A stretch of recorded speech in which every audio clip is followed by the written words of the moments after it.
Good morning everyone welcome back to my channel. केमन आछो सबाई? आशा करी भीषण भालो आछो। आमिओ किन्तु बेश भालो आछि। आज के सानडे ब्लग निये चले एसेछि सकाल सकाल सकालबेला घुम थेके उठे अनेक काज छिलो सेगुलो कमप्लीट करे एई ड्रेसटा ना 3 থেকে 4 दिन आगे भेबेछिलाम एटा एकटु सेलाई करब। आसले कोनो ड्रेसई आमार गाये ठीकठाक फिटिंग्स हय ना যতক্ষণ ওটা ফিটিংস না করব। সকালবেলা ঘুম থেকে উঠে কাজকর্ম করে স্নানটাও আমি কমপ্লিট করে নিয়েছি। আজকে যাব একটা খুব সুন্দর জায়গায়।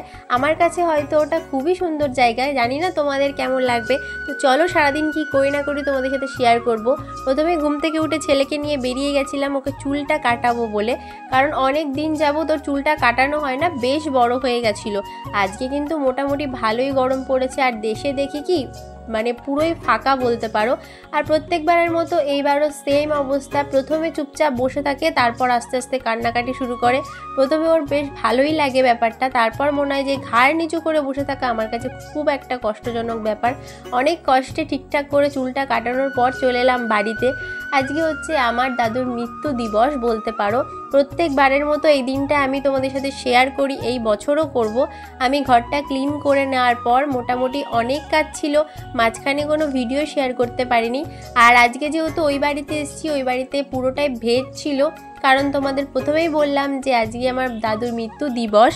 তো সারা দিনে তো আমি মোটামুটি ভিডিও করেছি, আবার মোটামুটি করতেও পারিনি। আজকে মেনুতে ছিল পাঁচমিশালি তরকারি, পটলের কি একটা ছিল জানি না, ভেজ ডাল। আর এটা কিন্তু রাতের জন্য আলুর দম তৈরি করা হয়েছে, সঙ্গে লুচিও থাকবে।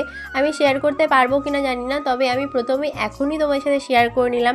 এই যে এখানে হবে পাট। আসলে পাট কি জিনিস তোমরা আসলে বুঝতেই পারছো। আমি পুরোপুরি ক্লিয়ার করে তোমাদের বলতে পারবো না, মানে কেউ মারা যাওয়ার পরে এটা আর কি প্রত্যেকটা বাড়িতেই হয়, তো সেই কারণে এখানেই হচ্ছে। এটা আমাদের অনেক পুরনো একটা ঘর, আমাদের যেহেতু ওই বাড়িতে স্পেসটা একটু কম, তো সেই কারণেই ভেবেছি এখানেই সমস্তটা অ্যারেঞ্জ করব। দেখো সন্ধ্যেবেলা কিন্তু সবাই চলে এসছে। আর এই যে পাটের কথা বললাম না, এই দিদাটা কিন্তু খুব সুন্দর পাঠ পড়ে শোনায় আমাদের। প্রত্যেক বছর এনাকেই ডাকা হয়। মাঝখানে না কীর্তনও চলে এসেছিল, আসলে এই কীর্তনকেও বলা হয়েছিল। মাঝখানে আর মানে সময় দিতে পারিনি, ফট করে চলে আসাতে আমরা একটু সবাই বিজি হয়ে গেছিলাম। তো যাই হোক, বাড়ির সবাই এসছে, ওই বাড়ি এই বাড়ি আরও কিছুজন আসার কথা ছিল, সবাই আসতে পারেনি। যাই হোক, এই দিনটা কিন্তু প্রত্যেক বছর দাদুকে আমরা খুব বেশি মিস করি।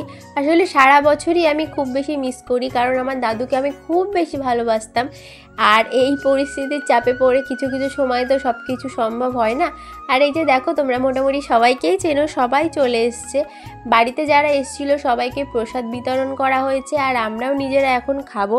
রাতের বেলা কি খাচ্ছি না খাচ্ছি কিছুই শেয়ার করিনি, জানো তো। এত তাড়াতাড়ির মধ্যে খেয়েছি না, খেয়ে দিয়ে কোনো রকমের বেরিয়ে যাওয়ার প্ল্যান ছিল যে লেট করব না, কারণ পরের দিন আবার সেম ডিউটি আমাদের, মানে সেম রুটিন আবার স্টার্ট হবে। এই যে রাতের বেলা আমরা সবাই মিলে খাওয়া দাওয়া করে জমজমাট সবাই একসাথে অনেক দিন পর হলাম, খুব ভালো লাগলো। ভিডিওটা খুব ছোটোর মধ্যে তোমাদের সাথে শেয়ার করলাম, জানি না কি বুঝতে পারলে কি না পারলে।